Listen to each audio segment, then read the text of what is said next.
Now, a Jimmy Mathis exclusive, The Stone Zone, featuring Roger Stone, veteran of 30 years in politics and 9 presidential campaigns, including Richard Nixon, Ronald Reagan, and Donald Trump. Here is Jimmy Mathis on WBAL News Radio 1090 and the WBAL app. I stand by my joke.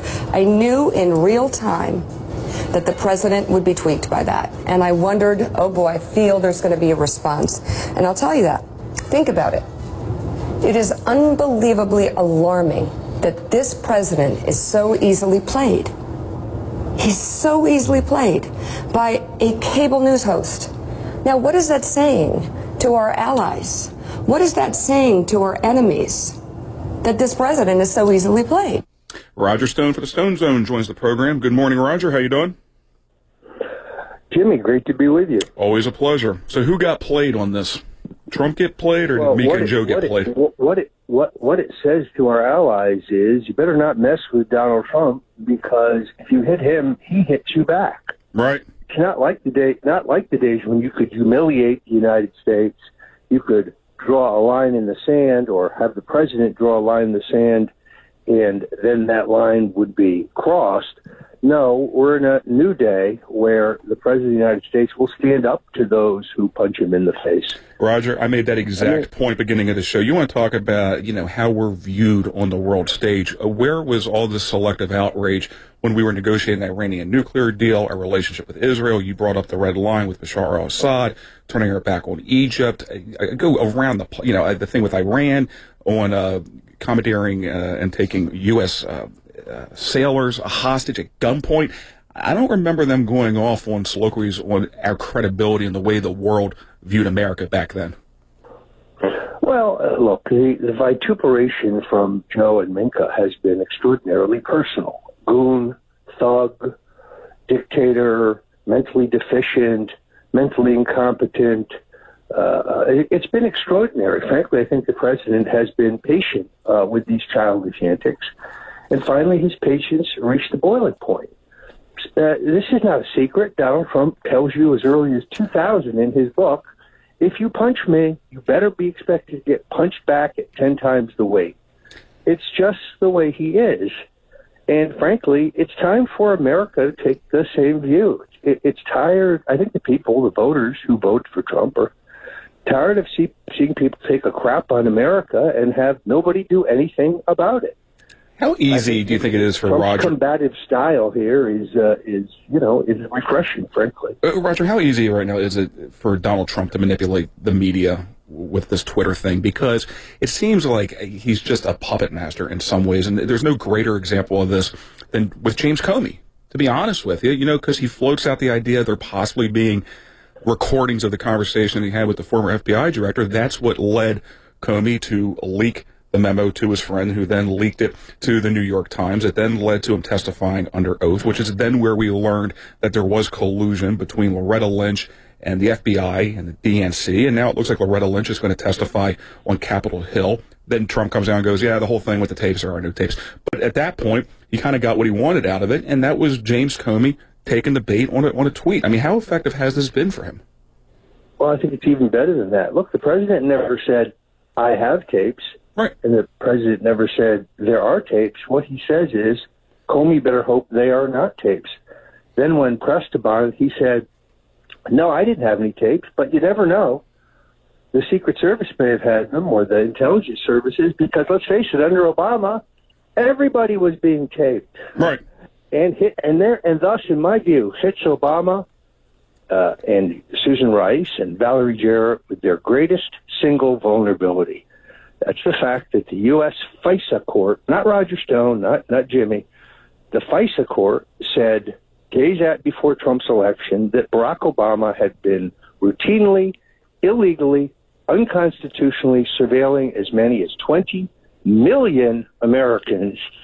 Jail time for somebody, baby, jail time. What did the president know, and when did he know it? Well, it'll be interesting to see what we learn if and when Loretta Lynch testifies under oath. Well, I mean, the mainstream media has really not given this story the coverage it deserves. But we have a major national scandal here. This is the same Barack Obama who voted in the Senate against the Patriot Act, against various other measures put in place by George W. Bush as too restricted on civil liberties. But now, as president, it seems that, as the president put it, somebody was doing the taping. Well, absolutely. Also, Roger, leading into this 4th of July recess, something else not getting a whole lot of attention right now, but the House passing 2 immigration bills moving forward on one of Donald Trump's biggest campaign promises, which was to, deal with the issue of illegal immigration. 2 bills coming out of the House. The media discredits this because the wall isn't constructed yet, but Donald Trump is moving forward on immigration. Major victory in front of the Supreme Court on his travel ban. Another piece of him keeping faith with the American people, doing exactly what he said he was going to do. Everybody, by the way, after 2 lower courts blocked this, said it was never going to happen. So much for that. Yeah. Trump is consistently underestimated, and frankly, I think he turned the corner this week, Joe and Mika notwithstanding.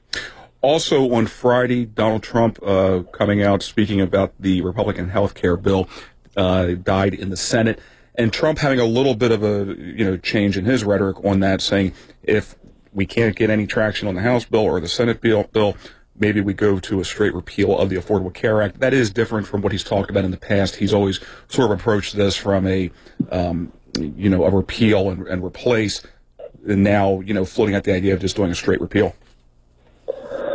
Yeah, I think that is unfortunate, but the president is, I think, demonstrably not getting backed up by his establishment Republican allies.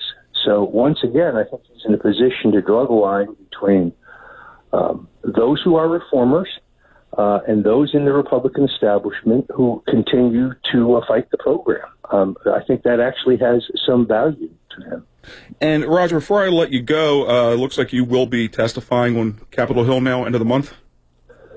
I'm going to testify on July 24th. It is unfortunately in closed session, but they did agree to let me make an opening statement and to release the transcripts almost immediately afterwards.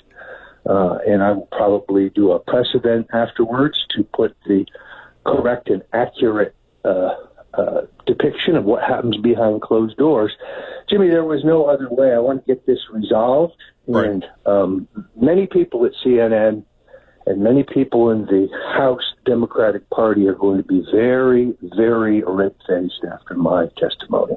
So it's behind closed doors, but you will be able to release the transcripts of your testimony. Correct.